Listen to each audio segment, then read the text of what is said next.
Hi guys, so video one in relation to lockdown. I've been offering my support to as many people as I can during evenings and weekends.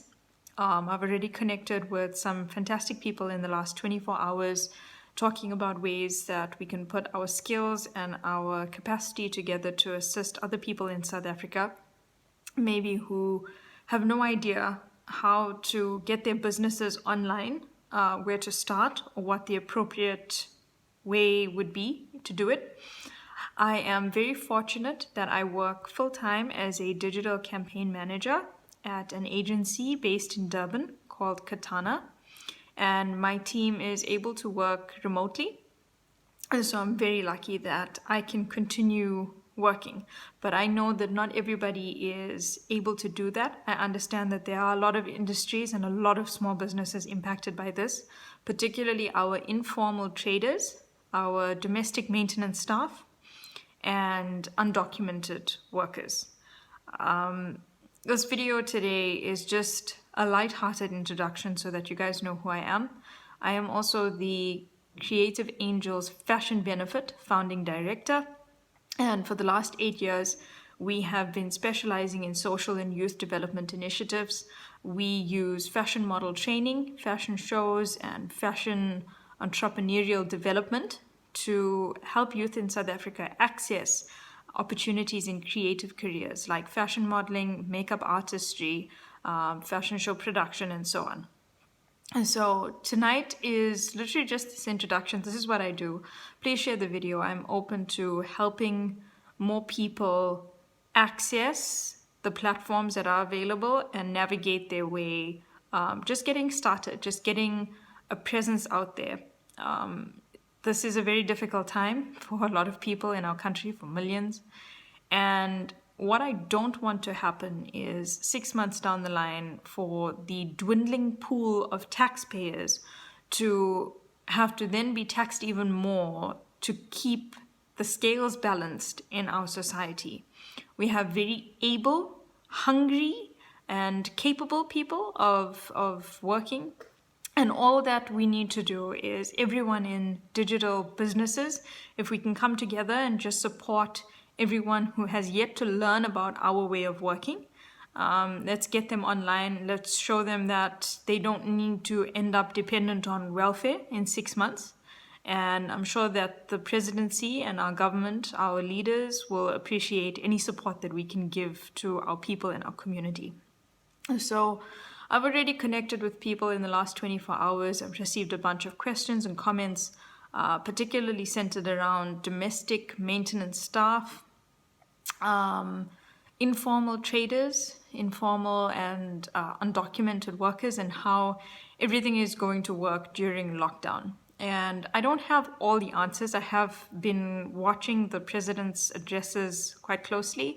I've been following the ministerial addresses today, and I'm quite impressed. I'm quite grateful, and I'm quite happy with the detailed plan outlined by the Minister of Social Development. So first and foremost, in terms of NPOs in South Africa are able to work directly with the Minister's office in creating a plan that will ensure all children that are dependent on feeding initiatives, people without homes, families, individuals as adults or as children, are able to access nutritional care and medical care during the lockdown. That's something that Minister Zulu spoke about today.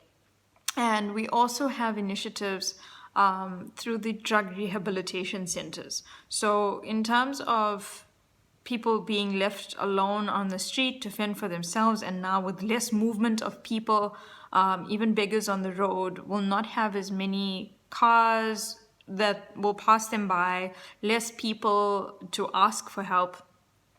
So this is a complete ripple effect happening in South Africa.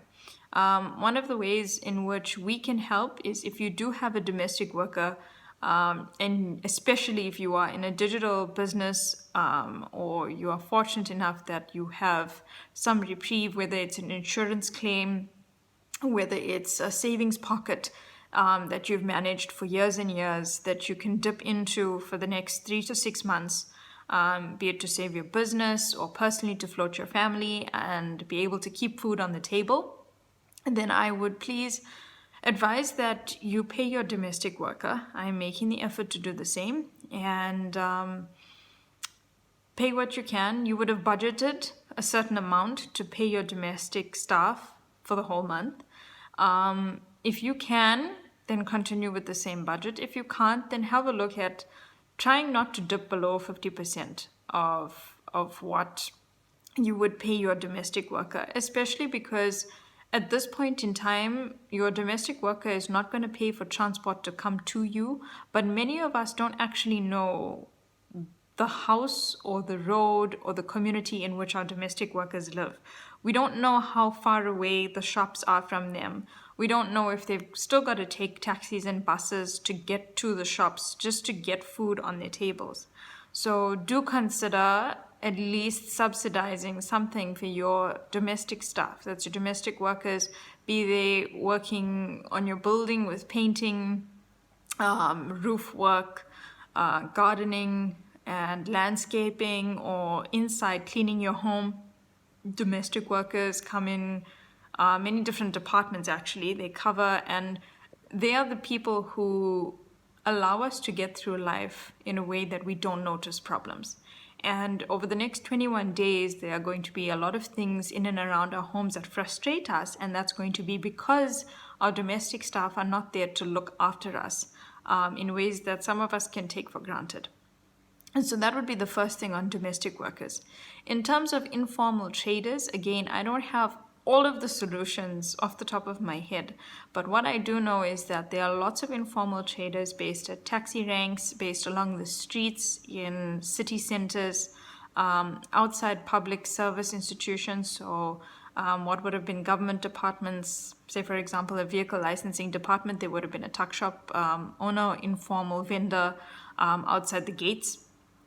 What we can do is try and buy stock off them. If you still do have cash and you are handling cash, try and offload it and give it to the vendors, get stock from them.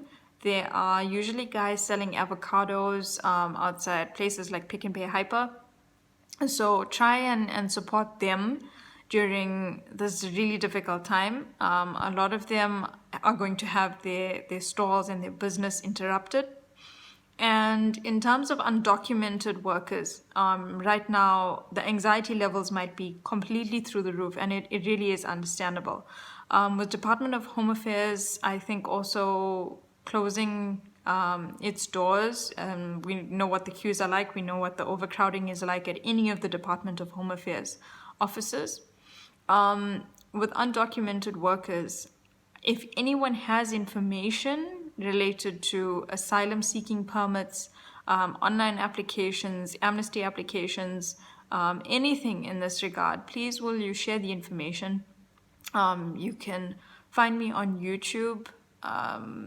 You see this video and you'll see my name. You can find me on YouTube, comment, and let's find a way to help people who are most likely in our country because they were helpless back home. They are undocumented, they're in a foreign space, and all we really are joined by as human beings is our need and desire to put food on our tables. We have not just ourselves, but other people to look after. So yeah, I'm inviting and open to comments and input any information that you have.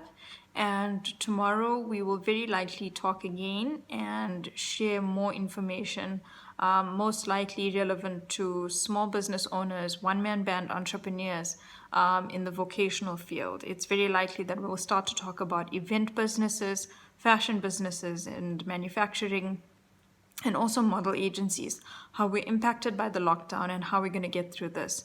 I don't have all the answers, but I have other people who have some other answers. And if you need help with any particular services, if I can't personally help you, I will point you in the right direction. So let's just share this. Let's put Ubuntu in action. And please, let's all comply with the lockdown. We don't want to see nasty stories of the army or security personnel having to be forceful with anyone. This lockdown is for our own good as a nation, and those of us who can work digitally are doing what we can to prevent a financial crisis from occurring in the next 6 months.